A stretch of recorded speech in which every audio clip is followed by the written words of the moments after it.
Bismillahirrahmanirrahim. Bapak mohon maaf, hari ini ada sedikit hal yang ingin saya bicarakan. Nah, ini terkait dengan kegiatan CGP ya Pak. Ini adalah salah satu langkah dari CGP dalam mengidentifikasi aset modal di sekolah.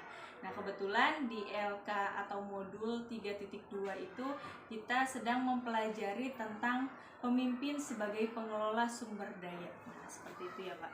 Jadi di sini pembahasan kita kali ini adalah tentang aset atau modal yang ada di sekolah seperti itu. Sebelumnya ketika saya belum mengikuti CGP, saya selalu berpikir bahwa yang berhubungan dengan aset itu adalah sarana prasarana. Lingkupnya hanya sarana prasarana saja seperti itu. Tapi ternyata ketika saya mengikuti kegiatan CGP, aset itu sangat banyak ya Pak ya, ternyata seperti itu. Dan kebetulan saya mendapatkan informasi bahwa memang di sekolah ini yang selama ini mengelola aset, kemudian pelaporannya itu adalah Bapak sebagai petugas atau orang yang ditugaskan untuk melakukan pelaporan itu sendiri. Nah, dari yang Bapak ketahui, kemudian aset-aset yang ada di sekolah, saya ingin lebih mengetahui lebih dalam. Menurut Bapak, identifikasinya aset yang ada di sekolah ini itu apa saja sih Pak? Terima kasih Bu Is ya.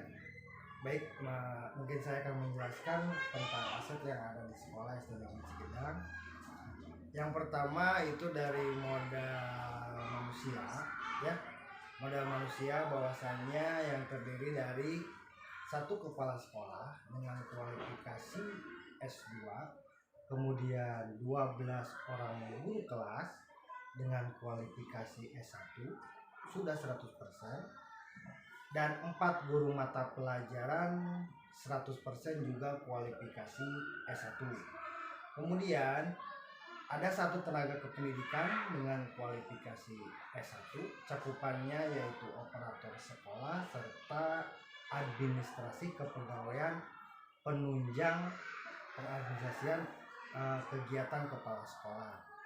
Kemudian ada satu penjaga pengelola kebersihan serta keamanan sekolah dengan kualifikasi pendidikan SMA, dan alhamdulillah jumlah siswa di SD Negeri Cikidang yaitu 229 yang terdiri dari 119 perempuan dan 110 siswa laki-laki.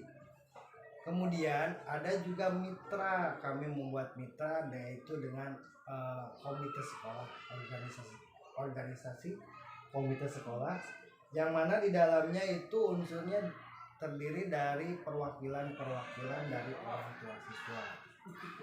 Kemudian yang kedua yaitu modal sosial. Ya, di sekolah kami juga ada modal sosial. Modal sosial sekolah kami memiliki aturan-aturan yang telah diterapkan ya, oleh semua warga sekolah, yang terdiri kepala sekolah, dewan guru, siswa, dan serta penjaga sekolah dan tenaga pendidikan. Kemudian aturan tersebut terikat dengan terbentuk yaitu suatu tata tertib serta kode etik sekolah ya, yaitu ditandatangani secara sah oleh kepala sekolah. Dari modal fisik kami memiliki 12 bangunan ya.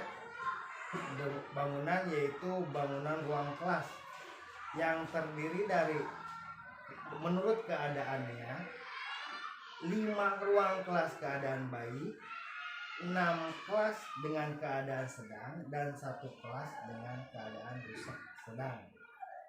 Kemudian penunjang fisik yang lainnya, 1 ruangan perpustakaan, kemudian 1 ruangan kesenian, kemudian ada 1 ruangan guru, 1 ruangan kepala sekolah, dan 2 ruangan WC, yang 1 WC siswa, yang kedua WC guru ya. Kemudian sarana penunjang lainnya seperti buku referensi, buku perpustakaan, komputer, juga laptop, itu sumber dananya ada yang dari BOS, juga ada yang bantuan dari Pemkab serta pemerintahan dari provinsi, tingkat provinsi. Ada juga bantuan dari APBN ya. Kemudian untuk modal lingkungan alam ya, kami di sini memanfaatkan keadaan sumber daya yang ada sebagai sarana penunjang dalam pembelajaran, baik itu praktek secara langsung ataupun secara teori-teori ya, yang di dalamnya tentunya akan menambah ilmu pengetahuan untuk siswa dan memudahkan guru dalam mengajar ya. Kemudian dari modal finansial, sumber dana finansial sekolah kami yaitu sama dengan sekolah-sekolah yang lain, yaitu dari BOS, APBN. Namun ada perbedaannya, sekolah kami kebetulan ada mitra dengan komite sekolah, maka ada dana dari orang tua yang dikelola oleh komite sekolah. Yang syukur alhamdulillah tahun ini peruntukannya untuk musola, dan tahun kemarin untuk musola, dan alhamdulillah tahun ini sudah terbentuk dan terbangun satu musola untuk sekolah kami ya. Kemudian dari modal politik, kami punya kemitraan ya. Tentunya dari segi kemitraan itu tentang kepegawaian, administrasi, tentang sekolah mungkin dengan Korwil Bidik Luragung, dan yang lebih atasnya dengan Dinas Pendidikan ya. Dari bidang kesehatan kami selalu intens dengan puskesmas ya, untuk keamanan dan ketertiban kami bermitra dengan polsek, dan untuk kemasyarakatan kami bermitra dengan pemerintahan desa setempat, yaitu pemerintahan desa Cigedang. Mungkin itu aset yang kami kelola untuk saat ini. Mungkin jauh belum sempurna dibandingkan sekolah-sekolah yang lain, tapi kami selalu berupaya untuk menyempurnakan dan memanfaatkan aset-aset yang ada demi kemajuan sekolah kami. Mungkin itu Bu yang dapat saya jelaskan. Baik, terima kasih ya Pak. Sungguh sangat luar biasa. Ini saya memang ketika kegiatan ruang kolaborasi, kemudian demonstrasi kontekstual, karena memang saya baru membaca sepintas gitu dari laporan yang Bapak laporkan, itu yang file. Ternyata di situ saya hanya menganalisisnya secara sederhana, dan sekarang ketika berbicara dengan Bapak, ternyata saya menemukan lebih luas lagi ya. Dan 7 aset yang saya pelajari di dalam modul 3.2 ternyata sekarang terbahas oleh Bapak seperti itu. Nah, dari 7 aset tersebut tadi juga Bapak sudah menyebutkan ada aset manusianya, sosial budayanya, kemudian lingkungan alamnya, kemudian secara finansial dan politiknya juga seperti apa. Nah, ternyata saya juga menemukan kemenarikan dari apa yang Bapak jelaskan tadi tentang 7 aset tersebut. Nah, dan sesuai dengan LK 3.2. Nah, dari segudang aset nih Pak, menurut saya itu Cigedang itu sudah punya aset yang sangat banyak ya Pak. Apalagi dari segi IT-nya di situ kan Cigedang juga memiliki prestasi, kemudian memiliki sarana prasarana dalam bidang ICT juga sangat lengkap seperti itu, didukung dengan jaringan yang memang alhamdulillah di sini sangat baik seperti itu. Nah, dari segudang aset yang ada, menurut Bapak strategi pemanfaatan aset tersebut seperti apa nih Pak di SD Cigedang? Baik, terima kasih Bu Is ya.